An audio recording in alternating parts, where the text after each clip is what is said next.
الله الرحمن الرحيم. الحمد لله نحمده ونستعينه ونستغفره ونؤمن به ونتوكل عليه ونعوذ بالله من شرور أنفسنا ومن سيئات أعمالنا. من يهده الله فلا مضل له ومن يضلله فلا هادي له ونشهد أن لا إله إلا الله وحده لا شريك له ونشهد أن سيدنا ومولانا محمدا عبده ورسوله. أما بعد فقد قال الله تعالى في كلامه المجيد: أعوذ بالله من الشيطان الرجيم. بسم الله الرحمن الرحيم. والفجر وليال عشر والشفع والوتر صدق الله العظيم.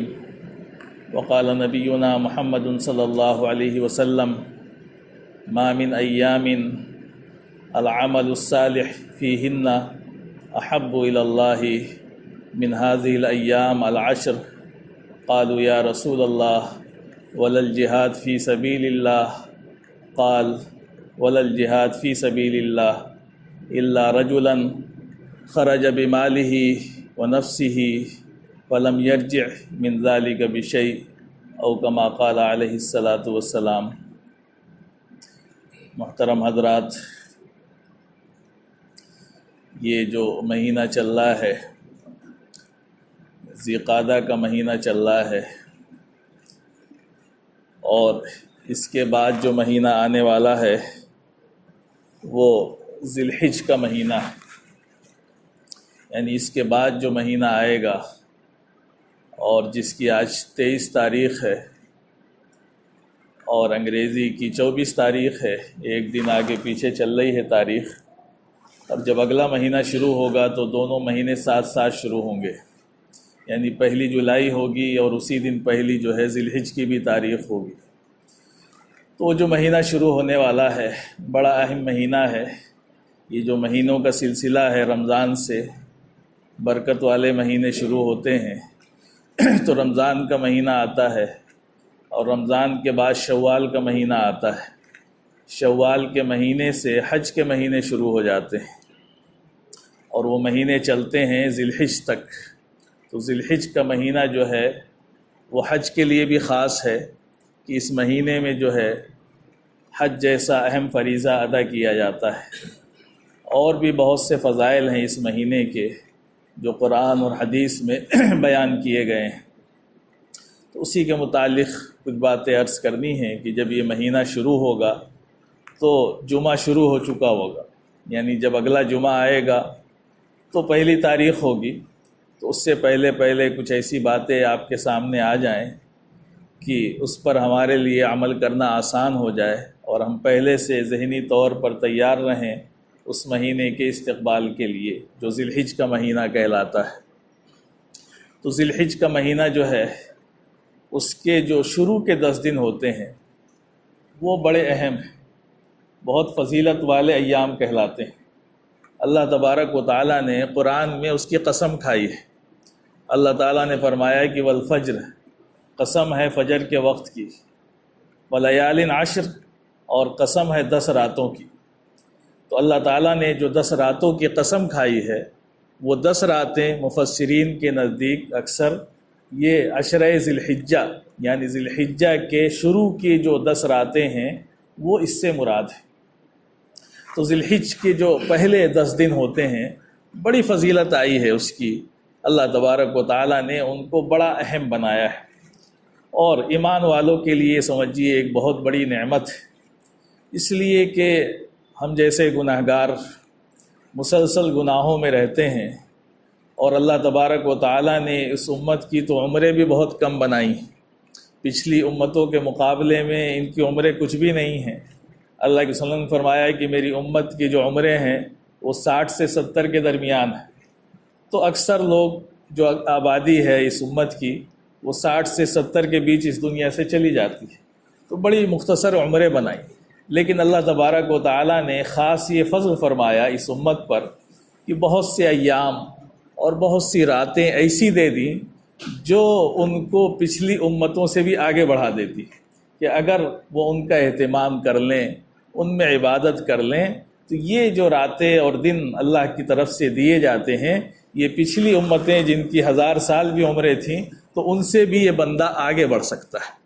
بس ضرورت اس بات کی ہوتی ہے کہ ہم ان راتوں کا خیال رکھیں، ان ایام کو اپنے ذہن میں رکھیں اور ان سے فائدہ اٹھانے کی کوشش کریں۔ تو وہی جو فضیلت کے ایام ہوتے ہیں ان میں سے 10 دن جو ہے وہ فضیلت کے ہوتے ہیں عشرہ ذی الحجہ کے، جو اگلے جمعے سے انشاءاللہ شروع ہونے والا ہے۔ تو اگلے جمعے سے پہلی تاریخ ہوگی جولائی کی بھی اور ذی الحجہ کی بھی، اور 10 تاریخ کو بقرعید ہوگی یعنی 10 ذی الحجہ ہوگی۔ تو اس کے بڑے فضائل بیان کیے گئے۔ اللہ کے نبی صلی اللہ علیہ وسلم نے فرمایا کہ ما من ایام العمل الصالح فیہن احب الی اللہ من ہذہ الایام العشر۔ فرمایا کہ نیک عمل جو ہوتے ہیں، اعمال صالحہ جو ہوتے ہیں، وہ ان ایام کے یعنی 10 دن کے اس سے زیادہ بہتر کسی دن کے نہیں ہوتے ہیں۔ تو فرمایا کہ اللہ کے نزدیک سب سے زیادہ جو محبوب ہیں اعمال صالحہ ایام میں سے وہ ان 10 دنوں کے ہیں۔ اس لیے علماء میں اس میں اختلاف بھی ہو گیا کہ رمضان کا آخر عشرہ زیادہ افضل ہوتا ہے یا ذی الحجہ کے جو 10 ایام ہیں وہ زیادہ فضیلت والے ہوتے، اس لیے کہ اللہ کے وسلم نے تو یہ بات فرمائی کہ ما من ایامن، نہیں ہے کوئی دن جن میں نیک عمل کرنا اللہ کو اتنا زیادہ محبوب ہو جتنا کہ ان 10 دنوں میں۔ اسی لیے آگے صحابہ نے یہ بھی پوچھا، قالوا یا رسول اللہ ولل جہاد فی سبیل اللہ، اے اللہ کے وسلم اللہ کے راستے میں جہاد کرنے سے بھی زیادہ افضل ہے ان دنوں میں نیک کام کرنا؟ آپ نے فرمایا کہ ہاں، ولل جہاد فی سبیل اللہ، اللہ کے راستے میں جہاد کرنے سے بھی زیادہ فضیلت ہے ان 10 دنوں میں نیک اعمال کرنے کی۔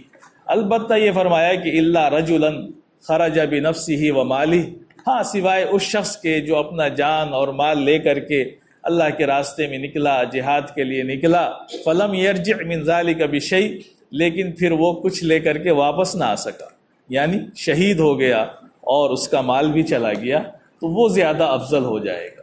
تو اس سے فضیلت بیان کی اللہ کے وسلم نے۔ تو ہمارے سامنے وہ 10 ایام آنے والے ہیں، اگلے جمعے سے شروع ہو جائیں گے۔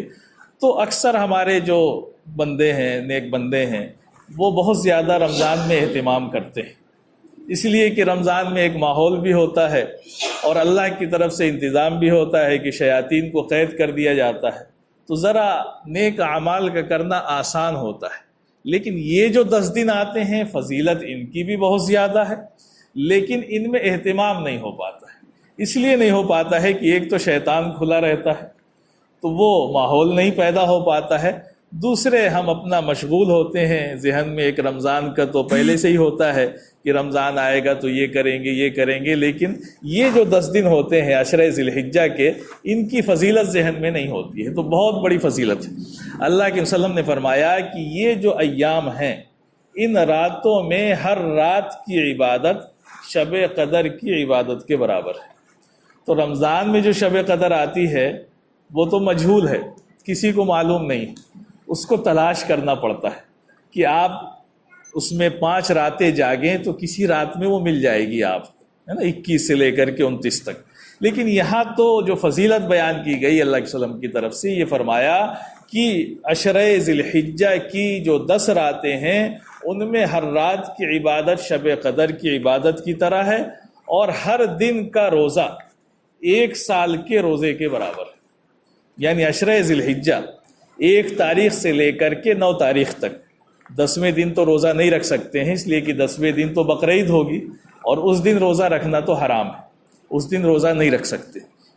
لیکن اس سے پہلے کے جو 9 دن ہیں، یعنی 1 تاریخ سے لے کر کے 9 تاریخ تک جو ہمیں دن ملتے ہیں، اس میں اگر ہم جس دن بھی روزہ رکھیں گے تو 1 دن کے روزے کا ثواب 1 سال کے روزے کے برابر ہو۔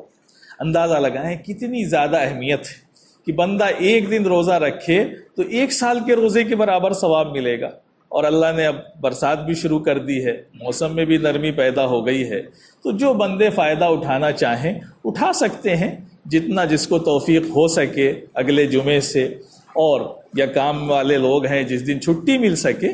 شریعت نفلی اعمال میں کسی پر بوجھ نہیں ڈالتی ہے، اپنے اوپر اتنا جبر نہیں کرنا ہے کہ ہم تکلیف میں مبتلا ہو جائیں، لیکن جس کو جتنی سہولت ہو سکے اتنا کرنے کی کوشش بھی کرنی چاہیے، تاکہ اللہ کے نزدیک ہم قریب ہو جائیں، مقبول ہو جائیں، اور اللہ کو یہ احساس ہو کہ بندہ کوشش تو کر رہا ہے، اور ہم تو کوشش ہی نہیں کرنا چاہتے ہیں۔ تو کوشش کرنی چاہیے کہ 1 روزے 2 روزے جتنے روزے ہم سے ہو سکیں، کم سے کم ان روزوں کا ہم اہتمام کر لیں اپنی سہولت کے اعتبار سے، کہ ہم 1 دن 2 دن تو نکال ہی سکتے ہیں اگر 9 دن نہیں رکھ سکتے ہیں۔ تو بڑی فضیلت بیان کی گئی ہے، اور ان فضیلتوں سے ہمیں فائدہ اٹھانا چاہیے کہ یہ جو نفلی اعمال ہمارے سامنے آتے ہیں، اللہ تبارک و تعالیٰ کے تو سارے ہی دن ہیں، پورا سال اللہ کا، پورے مہینے اللہ کے، 24 گھنٹے اللہ کے، لیکن ان دنوں میں سے کچھ دنوں کو اللہ نے خاص بنا دیا، ان پر خاص رحمت کر دی اپنی، تو وہ خاص ہو گئے، اللہ کے کرنے سے خاص ہوئے، ہمارے آپ کے کرنے سے نہیں ہوتے ہیں۔ تو جب جس دنوں کو اللہ خاص کرتا ہے ان دنوں میں وہ کام کریں گے تبھی وہ فضیلت حاصل ہوگی۔ جیسے حج کا مہینہ ہے، تو حج کا مہینہ ہے تو حج کے ایام ہیں اور حج کی جگہ متعین ہے۔ اب کوئی سوچے کہ گھر ہی میں احرام پہن لے، یہیں پہ احرام پہن کے کچھ کر لے ادھر ادھر، کچھ ہونے والا نہیں، اس لیے کہ وہ جگہ نہیں۔ اور اسی طرح سے کوئی مکے میں رہتا ہو، مدینے میں رہتا ہو، وہاں رہتا ہو عرب میں، لیکن چاہے کہ سال میں کسی دن جا کے عرفہ میں ٹھہر جائے، یا جا کر کے جو ہے وہ مینا میں کنکری مار لے، یا مزدلفہ چلا جائے، کوئی فائدہ نہیں ملنے والا۔ خاص اس کے دن ہے کہ آپ 9 ذی الحجہ کو جا کے عرفہ میں ٹھہریں گے، تب آپ کو فضیلت حاصل ہوگی، تب آپ کو ثواب ملے گا۔ باقی سال بھر آپ جائیں گے تو وہ چیز حاصل نہیں ہونے والی۔ تو یہ اللہ کی طرف سے متعین، اس کے رسول کی طرف سے متعین، اور اسی کی اطاعت میں ساری چیزیں ہمیں حاصل ہونی ہیں۔ تو اسی طرح سے اللہ تبارک و تعالیٰ کی طرف سے یہ 10 دن خاص کر دیے گئے۔ تو اب ان 10 دنوں میں ہم اگر عبادت کرتے ہیں تو اللہ کے رسول نے فرمایا کہ ان دنوں کی عبادت اللہ کو جتنی پسند ہے اتنی کسی دنوں کی پسند نہیں ہے۔ تو ہم تھوڑا اہتمام کر لیں کہ جو عبادتیں کرتے ہیں، اب اس میں کوئی قید نہیں لگائی، فرمایا کہ العمل الصالح، یعنی جو بھی بندہ نیک عمل کرنا چاہے کر سکتا ہے، نماز پڑھنا چاہے، تلاوت کرنا چاہے، نفلی روزہ رکھنا چاہے، صدقہ خیرات کرنا چاہے، جو بھی اچھے کام خیر کے راہ کے ہو سکتے ہیں، وہ تمام کام جب کرے گا تو ان دنوں کے کام اللہ کے ہاں بہت زیادہ مقبول ہیں، بہت زیادہ ثواب رکھتے ہیں۔ تو 10 دن کا اہتمام کرنا ہے، 1 ذی الحجہ سے لے کر کے 10 ذی الحجہ تک کے ایام کی فضیلت بیان کی گئی۔ اسی طرح سے ان 9 دنوں میں ایک دن جو ہوتا ہے روزے کا، عرفہ کا دن ہوتا ہے، جس کو ہم 9 ذی الحجہ کہتے ہیں، یعنی بقرعید سے ایک دن پہلے کا جو دن ہوتا ہے، اس روزے کی اور زیادہ فضیلت۔ اللہ کے وسلم نے فرمایا کہ جو 9 ذی الحجہ کو عرفہ کے دن روزہ رکھے گا، اس کے 1 سال پچھلے اور 1 سال اگلے گناہ معاف ہو جائیں گے۔ تو اس 9 تاریخ کے روزے کی اور الگ سے اہمیت، 8 دن کے علاوہ، یعنی 8 دن کے جو روزے ہیں اس میں تو یہ ہے کہ 1 دن کے روزے کا ثواب 1 سال کے روزے کے برابر، تو وہ تو 9 تاریخ کو بھی ہوگا، لیکن 9 تاریخ کے روزے میں افضلیت یہ بڑھ جائے گی حدیث کے اعتبار سے کہ 1 سال پچھلے اور اگلے گناہ معاف ہو جائیں گے۔ تو اس کا بھی اہتمام کریں، اور اس کو جو اہتمام کرنا ہے وہ اپنے ملک کے حساب سے کرنا ہے۔ جس ملک میں ہم رہتے ہیں اس ملک میں جب 9 تاریخ ہوگی تب وہ روزہ ہوگا، دوسرے ملک کا اعتبار نہیں کہ ہم سوچیں کہ سعودی میں آج جو ہے عرفہ ہے تو سعودی کے حساب سے روزہ رکھیں، نہیں، سعودی کے حساب سے نہیں رکھیں گے، ہم تو اپنے ٹائم سے جمعے کی نماز پڑھ رہے ہیں، سعودی والے کب پڑھیں گے وہ سعودی والے جانیں۔ تو اس میں اعتبار اپنے ملک کا ہوتا ہے کہ جس ملک میں ہیں وہاں 9 تاریخ جب ہوگی تو عرفہ کا روزہ رکھیں گے۔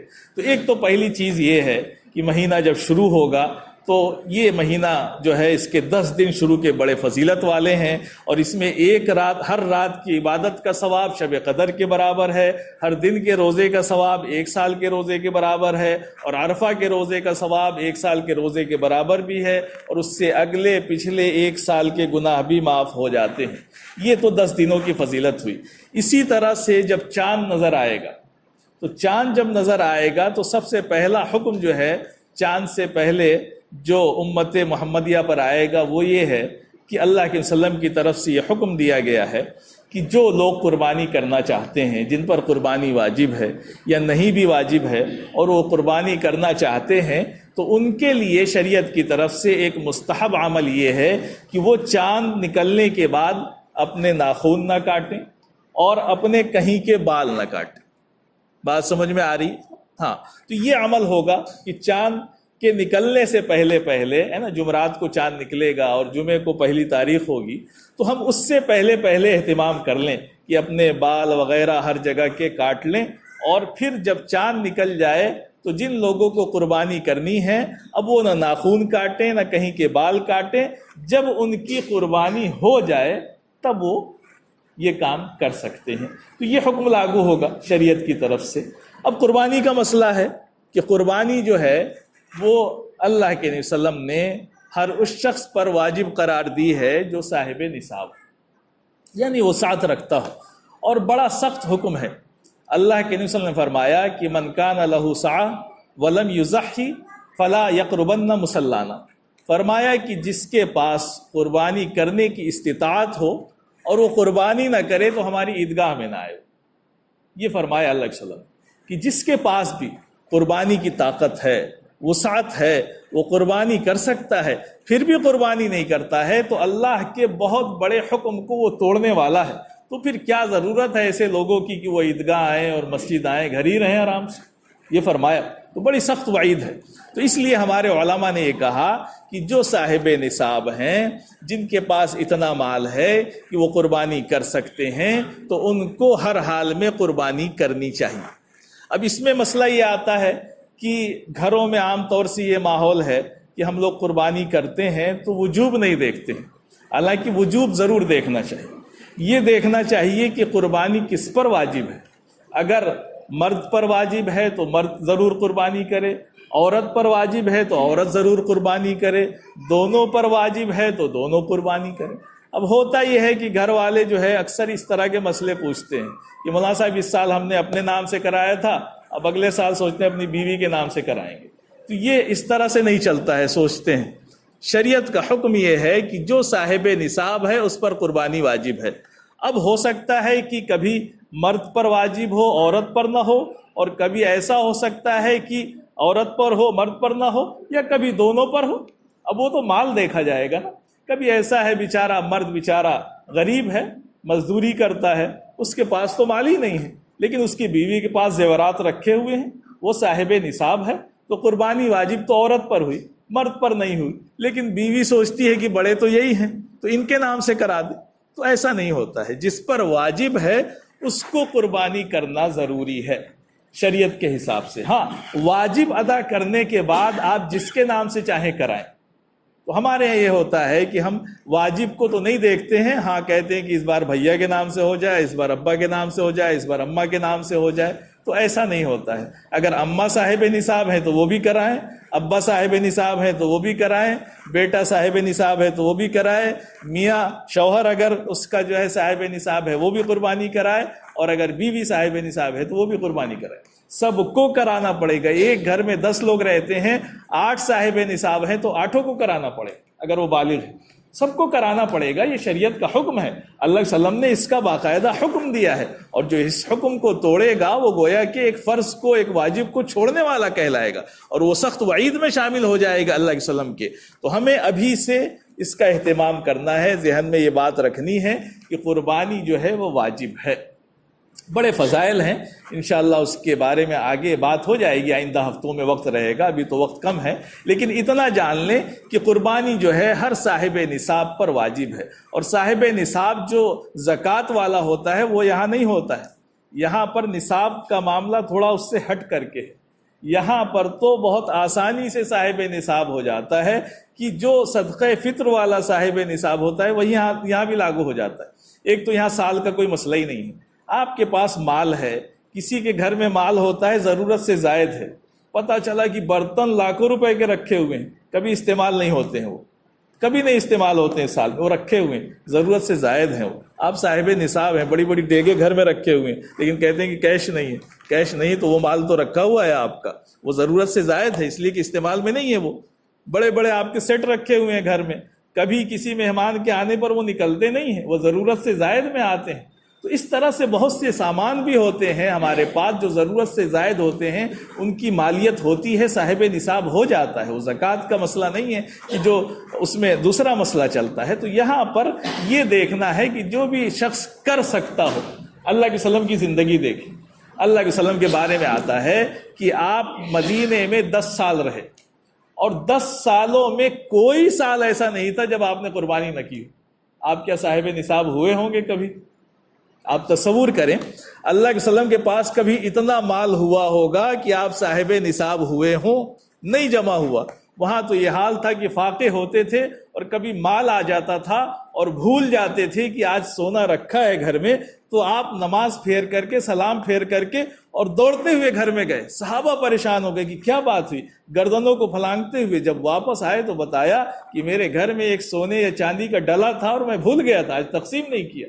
تو یہ حالت تھی. لیکن شریعت کا جہاں حکم ہے وہاں اہتمام دیکھیں کہ اللہ کے وسلم صاحب نصاب نہیں ہے لیکن پھر بھی اس کا انتظام کرتے تھے. آپ نے 10 سال مسلسل قربانی کی اور آخری سال جب آپ حجۃ الوداع میں تشریف لے گئے، آخری جو آپ کا حج تھا اور جس کے بعد آپ دنیا سے پردہ فرما گئے، تو اس سال آپ کو معلوم ہوگا آپ نے 100 اونٹ ذبح کیے تھے. کتنے اونٹ ذبح کیے؟ 100 اونٹ. بڑی جہالت ہمارے زمانے میں ہوتی ہے. لوگ کہتے ہیں، کچھ پیدا ہو گئے ہیں ایسے بہت سے جدید لوگ، وہ یہ کہتے ہیں کہ اتنا مال خرچ کرنے سے قربانی میں کیا فائدہ ہے، اس سے اچھا ہے کہ کسی غریب کی مدد کر دے. بہت بڑی جہالت کی بات ہے.